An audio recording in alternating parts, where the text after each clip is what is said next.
Greetings all. This is my channel, Plutonic Planes. Well, we may also do this on our, what is it called that we're doing, Tula? On Evening of the Evening Magicians. of the Magicians. And we'll break that down a little later. So Yeah, you we're guys, talking about it, what it means. yeah. And so I got Tula here. Tula is an astrologer like myself. Also another death metal, doom metal musician. All metal. Now I have, I guess, yeah, do metal and Your metal. other project is doom or no? I don't know yet. Maybe elements of black metal, elements of 80s thrash. I'm not sure. People are just like, what is it? And we're like, it's heavy. I have my old black metal project, but I'm not doing black metal these days. So yeah, we're gonna get into it and we're gonna start off with the sun. Talk Hmm. about the sun through astrology and there take you on a journey throughout different images of the sun from the past as well as our modern understanding, including all the images and photography and the video that people have been taking in the past 10, 15 years, observing more than one sun. And so we're going to get into all that and then get into the myth, the ancient mythology of the sun as well. Even some human design. I'll bring in some of the neutrinos and Sirius, the sun behind the sun, and all these concepts. Tully, you want to add anything to this intro? You want to introduce yourself a little? Oh yeah, I'm a traditional astrologer, and I do utilize a few modern techniques. But as my partner always says, oh, she does the kind of astrology where she can tell you when you're going to die. But it's true. It doesn't show you exactly, but it shows you the breaks in the chart. But yeah, those classical techniques are really important. So Hellenistic and traditional astrology mainly. And I think maybe, Mario, we should start by talking by what we were discussing the other day when we were chatting about how, this whole principle that kind of has come through and is referenced. I was trying to find the exact references and I have to go back, but by how knowing, how astrology really is a suppressed science, right? Like the quote is that, millionaires don't use astrology, but billionaires do.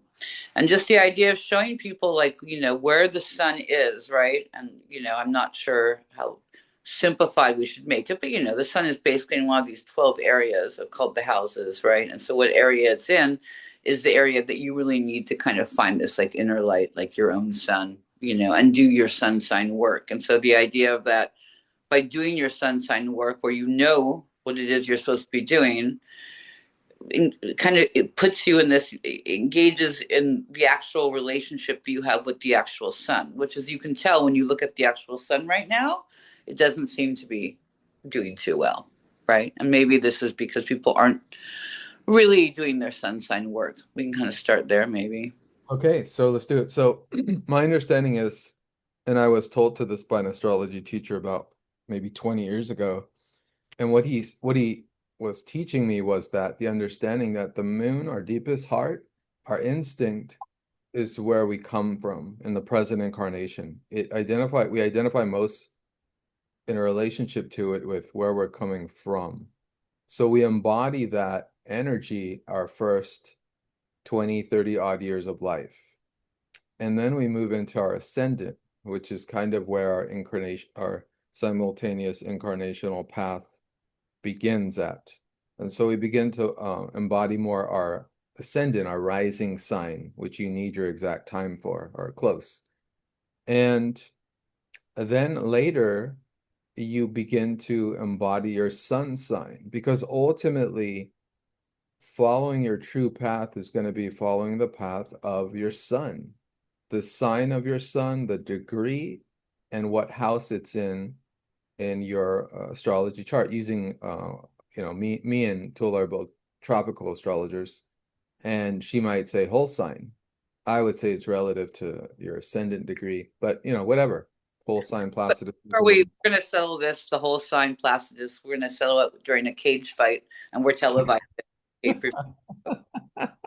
That's in the That's good. You're gonna have to pay for that one. Yeah, just kidding. So, so so the sun sign then is the ultimate sense of who you are and where you're really going in this incarnation. So, for example, if one is a Virgo, they're here to be the best Virgo they can be. And that's why people say it all the time. They're like, oh, that person, they don't match their sign. They're sloppy and disorganized, and they're supposed to be an organized Virgo. And it's because someone who comes in as a Virgo is learning those attributes, is learning to embody those attributes, and is going through his or her experience under the real solar sun above us that we experience, almost every day. And that's what it is. Feel free to add to that, Tula. That's all I got. Going to say, in Hellenistic astrology, there's this whole concept called sect, which is like, day or night. And so when we look at a chart, we see if the sun is on the top half of the natal chart, and that indicates, it's a day chart because the sun is going to rise, throughout. And that's why there's certain places on the chart the sun likes to be or works more efficiently.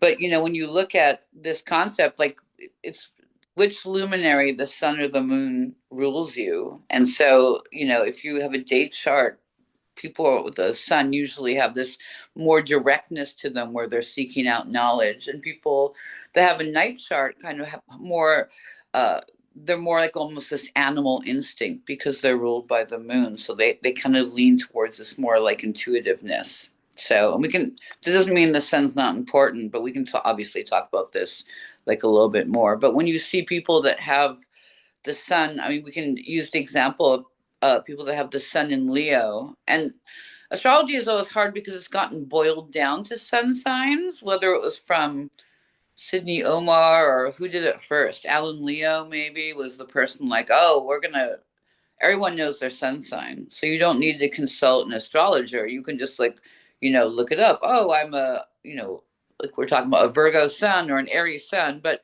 a lot of times, Carl Jung is really specific about this, that how someone's sun sign necessarily, sometimes the people around you can't see it, only if you're really intimately involved with somebody. Sometimes it really shines really brightly. Like if someone has sun in Leo, which is where the sun, right, it's the sign that the sun rules. So the sun is in its domicile there.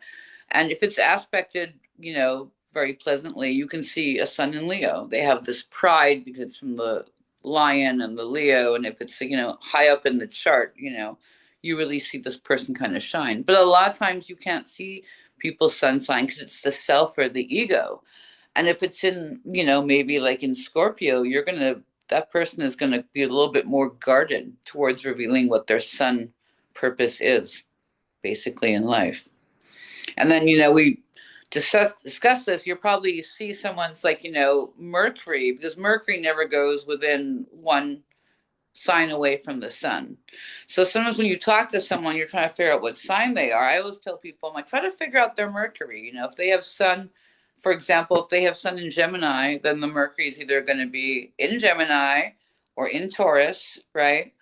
Or then in Cancer on the two sides there. So you might be seeing that more in the way that the person perceives. But yeah, sometimes people, especially if the sun is in the 12th house, the house that's hidden to the native, you might not see that the person's intent and self, but it is there. It's their sun within, right? These are all the layers. There's so many layers. It's this concept of simplistic sun sign astrology was, of course, to sell astrology, in one level to the modern world. And, it succeeded in kind of dimming down and dumbing down any large perspective of the complexity of what it is. But I think we all know that, to be an astrologer, like, good Lord, you need at least 10,000 lifetimes. Like, Right. there's I, usually the life of a soul in multiple simultaneous bodies. I think doesn't William Lilly says it's 7 lifetimes, I believe. Oh, really? I was exaggerating it. Wait, that I makes think it's 10,000. But yeah, maybe it's just seven, Yeah, seven. that would be like, when you get those ads for like online colleges, go to the Phoenix College, get your online degree, you can fix a VCR in like 5 months and have his whole career. So Yeah. maybe it is hundreds of lifetimes. But where I do see it, like I feel like some sun signs are more visible. And one of them, we can kind of talk about how we were discussing how the sun feels really comfortable in some places, and in some places it's not so comfortable. And an example of, if you people have, here's like two signs I feel like I can see their sun signs more. It's more clear when you meet them. And one of them is Libra, because the sun is fallen in Libra, right? And it's fallen because it's kind of, you're always at the expense of the collective. So your personal individual work is always going to be about establishing this diplomacy and this harmony with people around you. So if you observe people who have a Libra sun, sometimes it comes out in the form of like kind of low self-esteem, because the person is like, am I like good enough to be with the collective, if it's really traumatized Libra sun. But you'll see it in the terms of there's, so much constantly is, it's a little bit sacrificed, as is Aquarius, right? Sun in Aquarius is in detriment because it's across the zodiac. It's directly opposed to Leo, where it's in its domicile. So, when I see people have a lot of Aquarius placements, the thing I always say to clients is, if they have, for example, Mercury in Aquarius and Sun in Aquarius, and maybe Venus, or maybe just those two, I always say you're the kind of person that you go to work or you go do your hobby and you're just trying to, like, how can I fix this social injustice or make this thing better? And you spend all this energy like on this, like on the collective and the future of the collective, and then you just go home and you're totally tired, so you eat like a can of like cold Hormel chili and pass out. Like that's really like Aquarius in a nutshell. It's just kind of, there's a little bit of sacrifice involved when your sun is in detriment or in fall because of the collective, because of other people. And then what do you feel about, we were talking about this yesterday about how is it that we connect with our sun? What are practical ways that we can connect with our sun sign in such a way that we're utilizing and experiencing that energy to the fullest, as opposed to getting caught up on perhaps our emotions or our past or our ego or the mind, which is all related to the satellite of the moon and its phases. How do we like focus and bring forth our solar awareness and personality? Well, I think there's something, and we can kind of start talking about this twin sun and binary sun thing, because I think before we were being bombarded with internet and social media, I would argue that people tend to kind of gravitate towards doing their sun sign work, even if they're unaware of it. Like you do someone's chart and like you'll see like, oh, they have, the sun in the sixth house and they're like a nurse, or they have, the sun in the second house and they're like, oh, and it's, aspected, very well. And, the person's like, oh yeah, I'm just, I'm basically here to watch the family money, or, people kind of unconsciously are doing it without. I think the biggest threat lately to the sun sign is that people are on the internet or using social media or like video games, and so like it's kind of this distraction. Sorry, it's like a receptionist here. Alistair, can you go next door and deal with that? Thanks. I would say that it's more of these modern distractions have really, it's like now I'm like swarmed by dogs. Locusts are gonna start happening in a second. Get Did these you say locusts? Locusts are gonna start it's buzzing. Oakland, so whatever is possible. But yeah, I think those like modern distractions, like I see that more and more, and I really see it with social media. I see it with people that, you know, uh, are close to, I see it kind of a distance separating myself between, there's some people that are just always on their phones. And I'm sure you've seen it where people are, having a conversation. I mean, right before the pandemic, it was getting to the point where I had a couple of friends, they'd be like, how are you? And I could say something like, oh my God, like I have like cancer of my third leg, and like I had to have it amputated. And they would be like, oh, oh, oh. And they would be like, are you okay? Like they would just be automatically scrolling. And I think this thing kind of does more damage to us doing our sun work, because we could say, go outside, worship the sun, basically interact with the sun, acknowledge it. Perhaps it is a living part of the cosmos. That's like a deeper connection. But, there's all these little practical things. Go outside, get grounded, but I really think that social media and devices are kind of killing the sun sign. We can kind of talk more about that and like the twin suns as well. Do you remember that part in we've been reading Philip K. Dick and Valis, Yeah. where it's near the end, where they start talking about different theologies. And then I forget which character brings up Meister Eckhart, who was a Christian mystic. Right. Maybe I can't remember. And his concept that God, quote unquote God, the sun is in our genes, is in us. And it was cool to hear that, because to me that's the whole concept of that I've always kind of shared with clients and with others on my channel, is that the planets, instead of getting obsessed with conceiving them as something completely astronomical, moving around outside of us, or as lights moving around outside of us, that it's also like moving around within us. Like there's a sun that moves within us. And Right. the sun has its relative power to that. It's kind of a inward outward relationship. We obviously have a solar sun above us that seems to be losing power and impetus, because we're distorting everything through a black magic mirror that kind of in some way deflects that energy and focuses it on perhaps a different sun. Yeah. And you see this filtered through. I mean, you see it in the whole like wear sunscreen, don't go outside, like just stay like inside.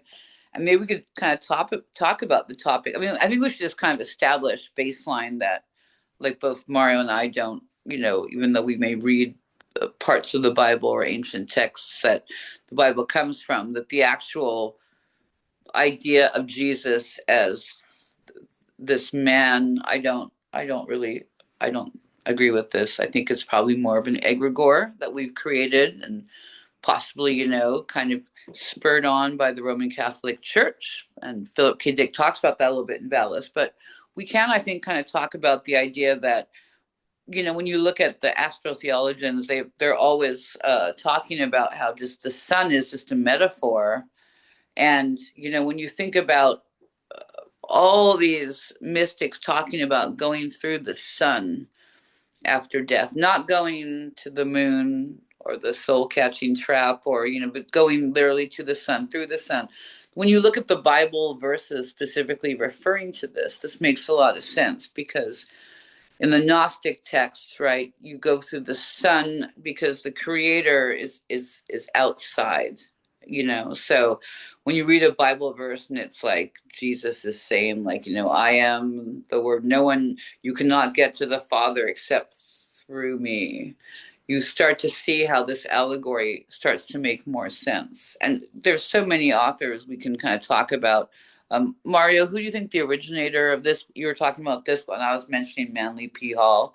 You were talking, who's the OG behind the original? Like the Bible is basically just a Oh, grimoire. I mean, this is all, some of it's all sent, astro-theology, but I know one of the main books is, I think it's Asakaria, who showed, and this was later utilized and expressed in certain documentaries, was that he was showing that how many cultures had this concept of the sun, of dying and rising gods in that specific myth or system or religion. And it's all over the ancient world, which furnishes our understanding that the sun, the energy of the sun, was acknowledged as modern human design acknowledges that it's where we get our life force from. And so they acknowledge the connection between the sun outside of us and the sun within us. Almost like you can think about it like a light connected to electricity, right? Like we're like a light bulb, and then we're wired so that we connect to this outer sun that seems above us, and that there's a relationship between our own ability to shine and the ability for our sun to shine, and not to shine in such a way where it appears like a monster to destroy us. We know that these kind of accelerationism is one of these philosophies, where they're just pushing these ideas that the sun, we need to stay away from the sun. It's killing us. It's heating up. We just spray it with aluminum particles, so we are protected from the sun. The ironically like gives us our life force and grows our food for us. Yeah. It's it's our life source in many ways.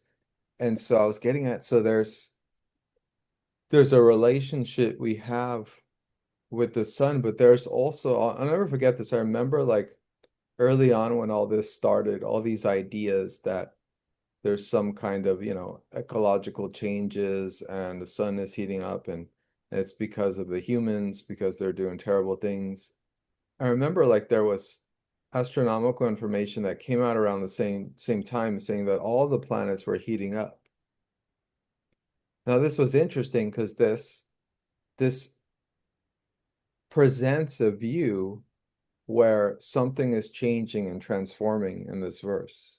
Like we're coming to a certain period of time where a shift is occurring. And I mean, all I can say is in human design, there was a real shift with Sirius, Sirius being part of our consciousness imprint, our personality crystal imprint, and our design crystal imprint, and the star Sirius, the blue cobalt star, and then something about its twin becoming parasitic and feeding off of us. And of course, Sirius was worshipped as well. And in some cases, it was worshipped as the sun behind the sun. But we have ideas now that to this at this point, I think they're very confused because we have many different perspectives now about the sun and the concept of a sun behind the sun, or a third sun, or a alchemical black sun. You know what I'm saying? And so all these ideas are getting intermixed presently. And I think what me and Tola, part of what we're doing here in this video is to discern and share the ideas of that, because a lot of this is being scrubbed from the internet. A lot of these images, because there's pictures Oh, that people have taken, hundreds of video. videos of twin suns like on YouTube. And this is not even like people like us that are debating the astrology of the sun. I'm talking like astronomers, and you'll find a video and it's very disturbing. People are like, what is this? People are like, oh, it's just this refraction of this or this reflection of this. And it doesn't, the other thing that happens, these videos just disappear. So you may have found one and then it's gone. It's off of YouTube or whatever site. But there's definitely um, many documented videos where people are like, "What is this?" It appears like there's two suns in the sky, and this idea is also, if you go to like NASA, like they're still going to say that they believe that the way that the sun is they're like you'll find all these pages where it's like scientists think that there could have been two suns because of the way this is created, this binary sun system. And they talk about it a lot, whether it's from, they're like, oh, maybe it's Nibiru, this imaginary object that's influencing these other planets. So they directly relate to the idea of this twin sun, which brings us back again to the astro-theology of the Bible, right? Where um, this idea of twins, because they, actual biblical scholars, they're like, well, Jesus had these siblings, right? And of course, if he's the son, like he has planet siblings, of course, right? So, but there's this whole thing where it's a reference to the son directly because there's a reference to Jesus and possibly his twin being Thomas. And Thomas in Aramaic, I believe it's Aramaic, but it's like, it's didactic. It implies two.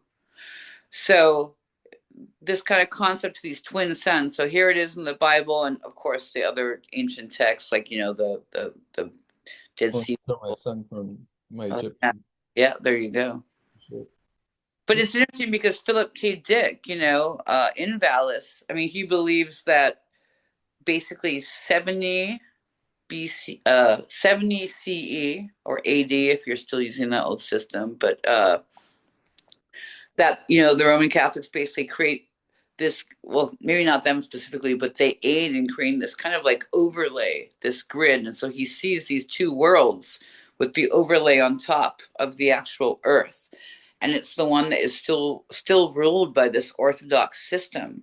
And one of the things the Gnostics knew is that the Roman Catholics just put, any system that had a mutual beneficial relationship, like, you do your sun work and the sun, loves you and provides for you and grows the crops, or, the Sophia, as we're talking about, there are these mutual relationships where you're harmonious with nature. But the Romans constantly force it back into the master slave relationship, which we're so familiar with now, like, asshole cop, tyrannical school principal, bad dad, Jesus, the sky dad, right? It's everything kind of being subverted constantly into this master slave relationship.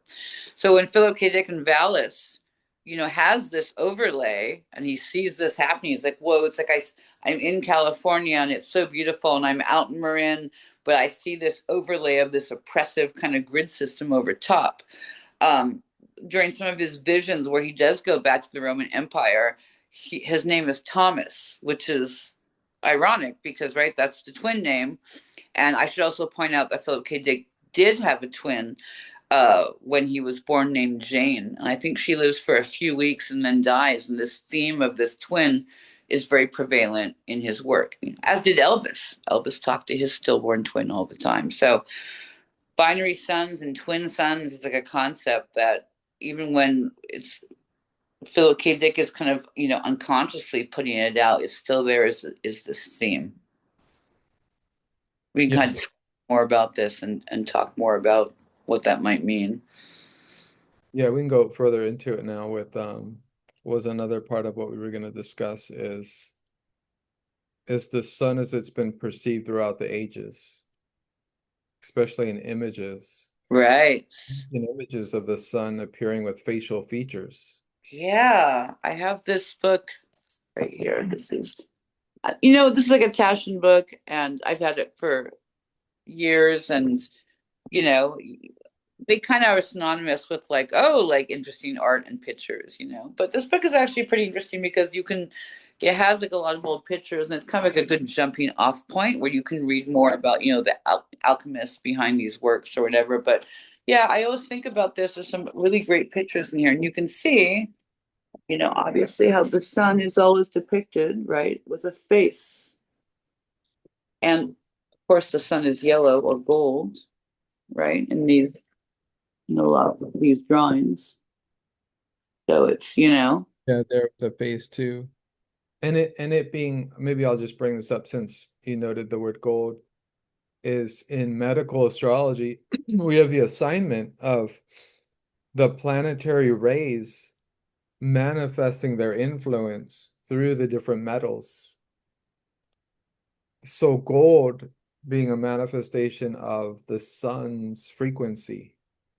So even wearing gold on your body, on your field, has an effect, as would silver for the moon, as would copper for Venus, as would tin for Jupiter, and lead for Saturn. Saturn. And for Mercury, it would be, did I mention Mercury? Yeah, Mercury. Right. Mercury. So it's I know all, we've discussed this before, but one of my because I was a botany school dropout. I was just arguing always constantly at state with, my professors about botany, about, and this kind of talks about when you look at like the traditional pagan holidays and the holidays now that we're forced to kind of celebrate, Christmas or New Year's or Halloween, like they're always off by 1 or 2 days from the traditional pagan holidays, like Ostra, is a couple of days away from Easter, and Samhain is like a day away from Halloween, because there's kind of this understanding that we can, as humans, like when we concentrate on things, this, put like what is it, this resonant attention on things, is like things happen. There's like some PBS documentary where they're studying the electromagnetic fields of the earth, and they're looking at, the 55 years of data they have, and there's a huge spike. It's bigger than anything else, and it's on September 11th, and they're exploring this from a very, PBS, kind of perspective, where they're like, what made this giant this giant peak in the magnetic field of the earth, and it's obviously it's all these people. They go down to the data, and it's like around 10 o'clock a.m. Eastern time, when every human on the planet is almost everyone is gathered around the TV set, and we're all focusing on the same event. So this idea that when we all focus on these things, like they're throwing us off track by having it by not the actual day. And there's a lot of astronomers that say, well, is equinox or is solstice, are these at the correct times? They seem like they might be off a day, because humans, right, and this is how we kind of work, we're the collective unconscious, and we just manifest, but we're being steered in these directions where we're forced to manifest things because we're concentrating on events that aren't harmonized to the cycle and aren't harmonized to the planets. So when I was in school for botany, I remember just arguing. I was telling Mario this recently, constantly, where they just had this explanation for all the planetary rulers of the plants have been basically, they're being removed and wiped out. And when you ask, professors or scientists about this, they just, about all these practices people have in the past, these nature worshiping practices. Like, for an example, I'm arguing with the professors about uh, the Druids would harvest mistletoe, and then mistletoe only grew on oak trees during those times. Now it's more like on citrus trees, I believe. But they had this very specific thing where they, on the sixth day after the new moon, they would harvest the mistletoe with a golden sickle, right, back into like the metals, right, containing like the harmony of the sun or whatever, and they wouldn't let it touch the ground, and then they would distribute it towards their village. And if you're an herbalist, the doctrine of signature is that you look for plants that do similar things. Like, if the back of a leaf looks like a lung, then obviously that plant is going to be good for the lungs. You're going to use it to, if you have like a respiratory infection. But mistletoe is parasitic, right? And it grows on a tree. So they use it now in a formula called Iscador, and they have in Europe for years. It's a treatment for tumors and for cancer, because it's a plant that takes over the tree and eventually kills it. But I would mention this to my professors, and they would be like, "Oh, just humans like ritual," and I'm like, "So you're telling me these people just did these things for thousands of years just because they're like, this is fun? Like, let's put robes on. Like, we don't know why we have this golden sickle, but you see the length of detail, and there's something to these things, and we may dismiss it now as it being false, but we've been basically conditioned into like believing that a lot of these things really don't matter, even though I think there's a gut instinct, which maybe is that sun self, where we're like, oh, we know this is not correct. We know that we're not living in harmony with nature, so there's that as well. Yeah, the removal from nature in degrees, starting with agriculture and continuing to modern times. And even though, and we've talked about this many times, even though like the best we can kind of communicate to all is like a hope for some sort of bringing a personal balance into your own life. Like I talk endlessly about grounding or just being every day amongst the trees, just feeling that contrast between being all day or for a certain amount of time in buildings with Wi-Fi and computers, and then all of a sudden going out and just like dozing underneath a tree for half an hour, and you see how the nervous system resets itself, calms into a different frequency. And that's just like being with your own self. That's being with the sun. That's being back into your personal sun essence, instead of filtrating all these concepts and images through the mind, which never penetrate any real resonance because there's no emotional result of it. There's no consciousness shift. When we're just looking at images and we think, oh, I just incorporated that knowledge. We're not incorporating that knowledge at all unless we're refracting that knowledge. And everyone feels it. There's a difference between listening to an audiobook and before bed just getting a book and just actually reading the words and following each word with your gaze, and the effect of that in contrast to trying to follow something audio. I mean, and these are all holes in the bag over our head, right? I mean, these are all sense perceptions, but they awaken other parts of us, other parts of our mind when we're kinesthetically relating to knowledge. Because a book, we're holding it, right? We're holding this book. We can feel it. Right. We can see the words. We can follow it if we want to, right? We can write out notes as you and I both do. We're both obsessed with notebooks and writing everything down, as an MG would do, many there. So that's what it is. That's something like many of us are not wanting to lose. And then others perhaps are not using paper and pen anymore. And to what effect? They're closing down perhaps a part of themselves and a part of how we learn and how our consciousness shifts and moves, which I just hear it all the time, like I'm almost like just done with repeating myself because, I say these things and people are like, well, what if you don't have time to ground? Right. Right. Like what? Like, what do you mean? Like, you don't have time in your day to go outside and commune with nature? We're natural Time to do beings. this. You have time to do this for an hour. I don't think people realize how much time they just scroll. It's like their little hypnotism device, you know? But it's interesting, the grounding thing too, is like when you look at how things, like I do all these plant workshops, right? And I'll just do these community-based plant herbalism workshops, and people constantly are like, what? They're like, they're like, I have heart failure. Like, what herb can I take, right? And it's this concept of they're not really fixing the root cause. This is the pharmaceutical, the dark sorcery, right? Which is what it means, anyways, in Greek, pharmakeia. But they just want to take this herb and it's gone, but it's like the root cause. And like I think people just don't really bring things back to how did we, like, who are we supposed to be? Like, who are we? Like, we don't know as people. And there's constantly these techniques that are marketed to people, but they're rooted in very, like, these artifact systems that we've held for generations, and are constantly, like, we're aware that these things are true. And a good example is EMDR. The people who developed EMDR noticed that people felt calmer outside, like watching birds. Like, that's where it comes from. They literally were like, oh, let's put someone outside and put these sensors on so people look up, they look around, and there's an old bridge where there's all these swallows, and we were like just watching them. And that's the concept of EMDR.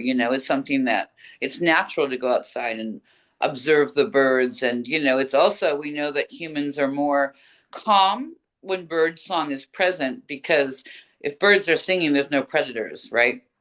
So it's really kind of being aware, like, how much have we been manipulated, where people like are like, well, I take this pill, I'll feel better, or I'll do this thing, I'll feel better. But it's really like the roots of that are just in, look at how we've evolved. Like, even 500 years ago, I always tell clients, like, how would you have lived 500 years ago? Because we've had this harmonious aspect with nature, and now we're just thrust into this like brave new world, right? Of black screens and black suns, and it's And black boxes. And what does Philip K. Dick say in Valis? What's that one part?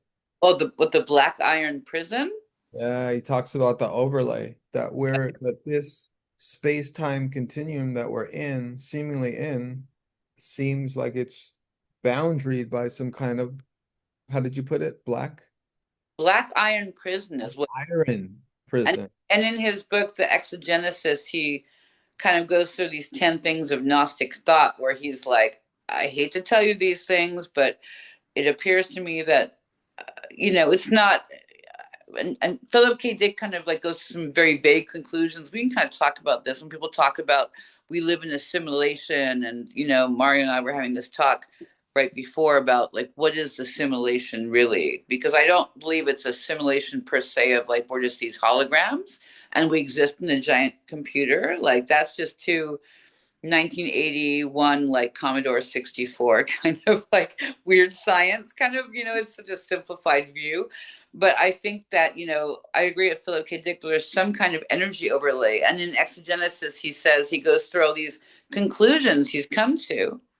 His idea of the black iron prison is this idea of this overlay that is controlling us, that it's like it's an artificial social engineering system that's present in everything, in media, in food, in the way that we interact, and we have this authority.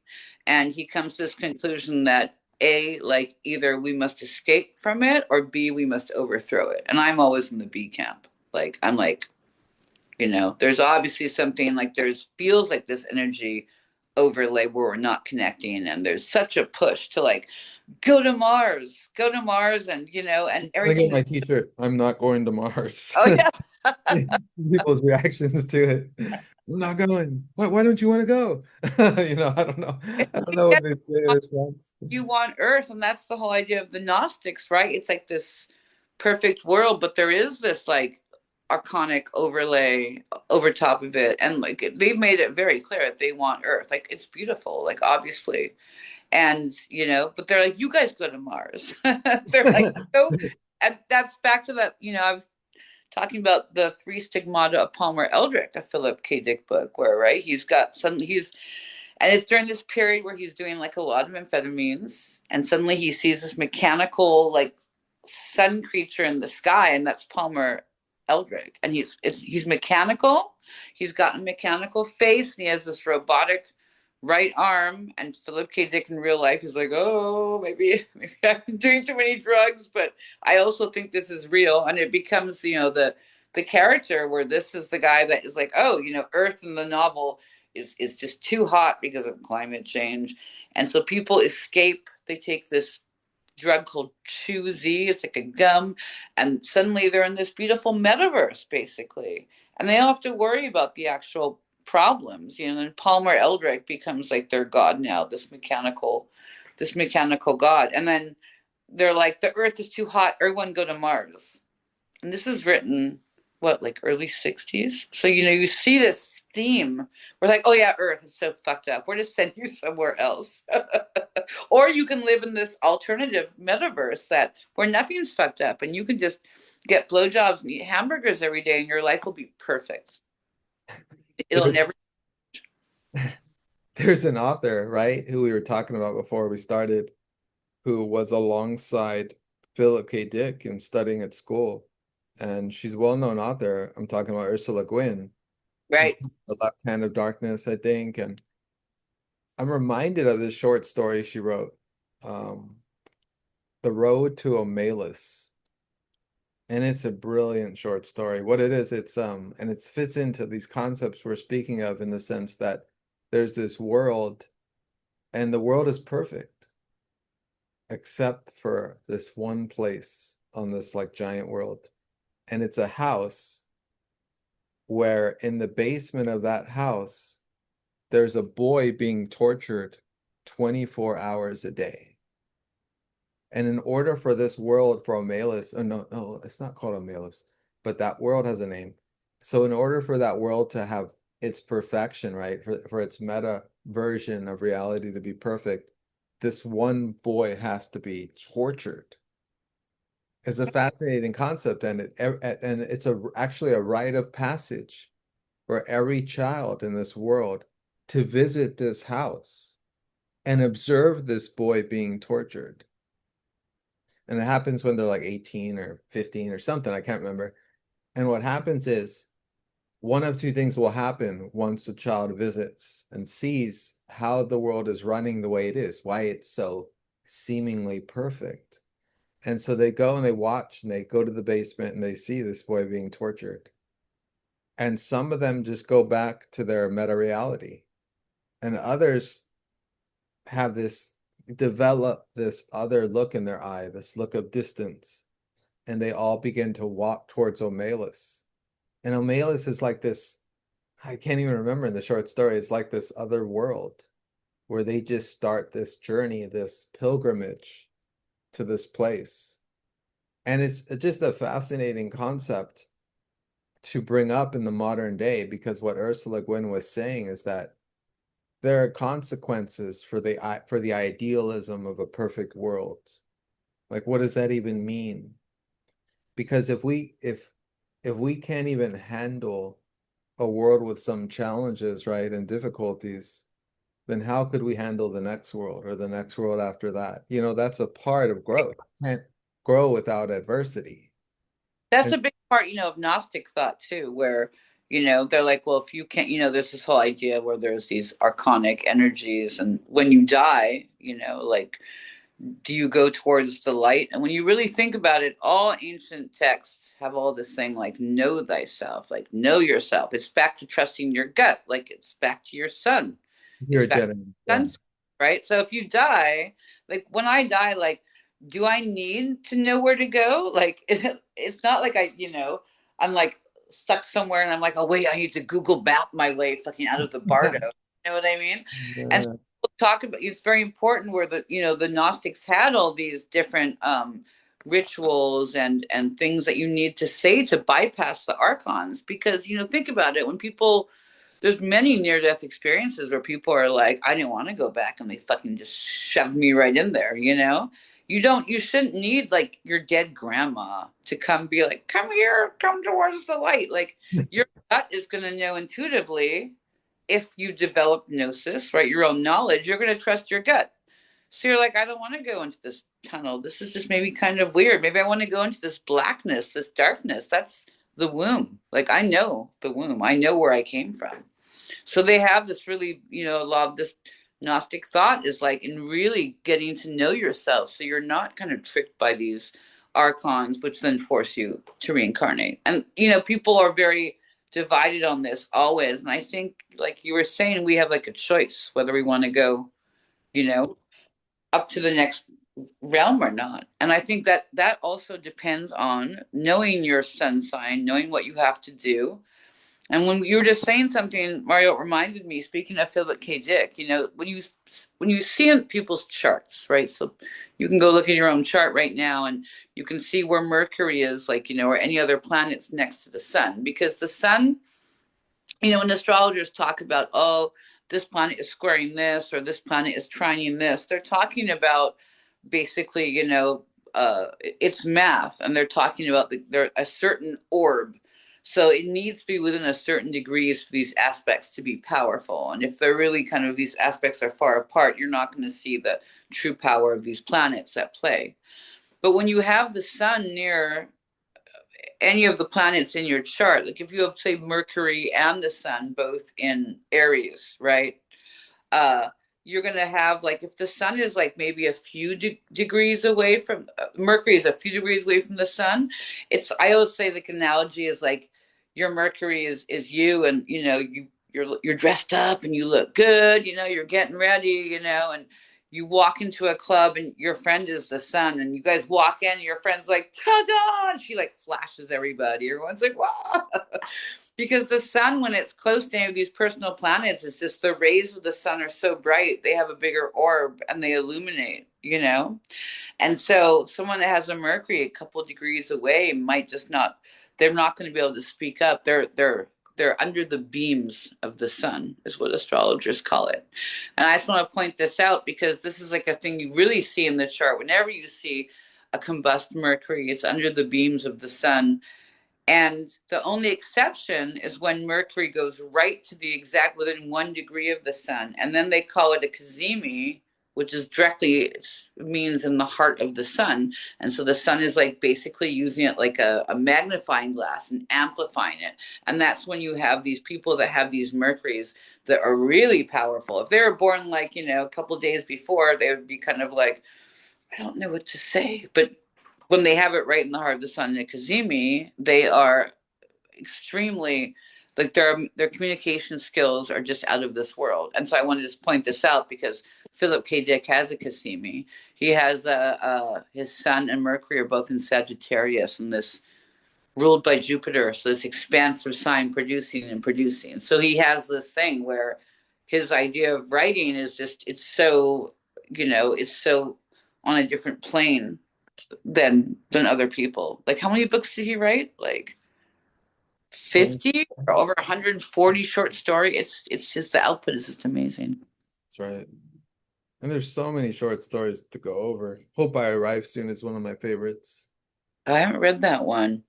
That was published in a Playboy anthology. I don't know that it's been included in any of his short story collections, but you can find it online. You could just Google it and it'll come up. I think not too hard.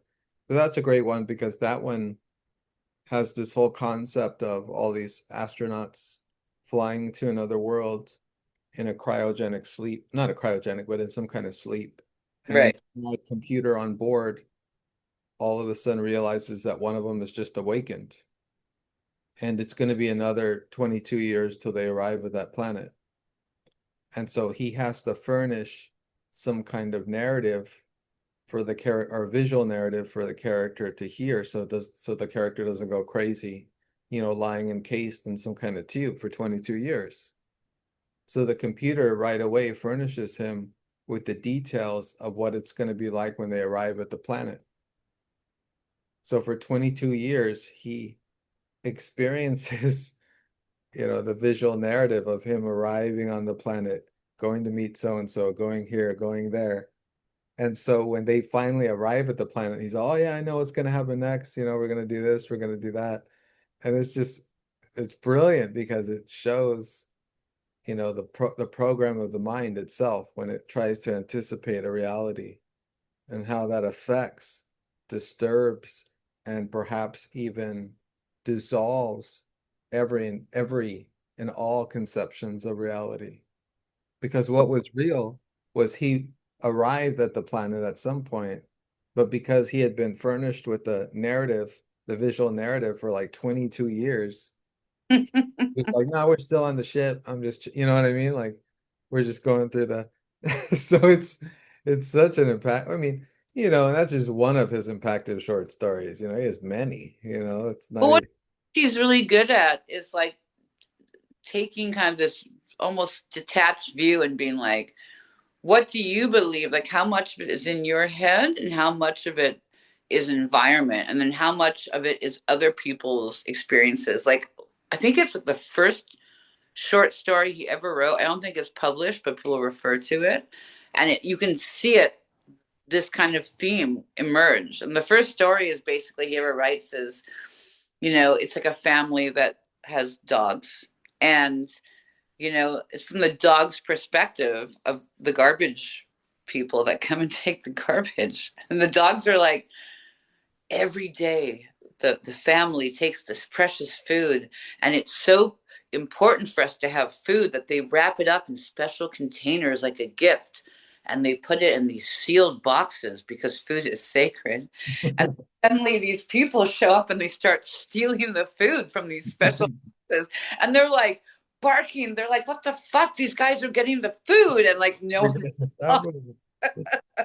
It's And great. the dogs are completely, why aren't you listening? Like they're taking the sacred food away, So he has this always this thing where it's everything is like from a different perspective, whether it's, technology is forcing that perspective on us, or if it's something that we are making ourselves, we're having this black iron prison, like we're willingly going into it, like in the way of with is it in 1984 is in Brave New World, they say the people will, they will beg for their prison without bars, right? Like they just walk right in the cage. They're like, I'll close the door myself. Like it's fine.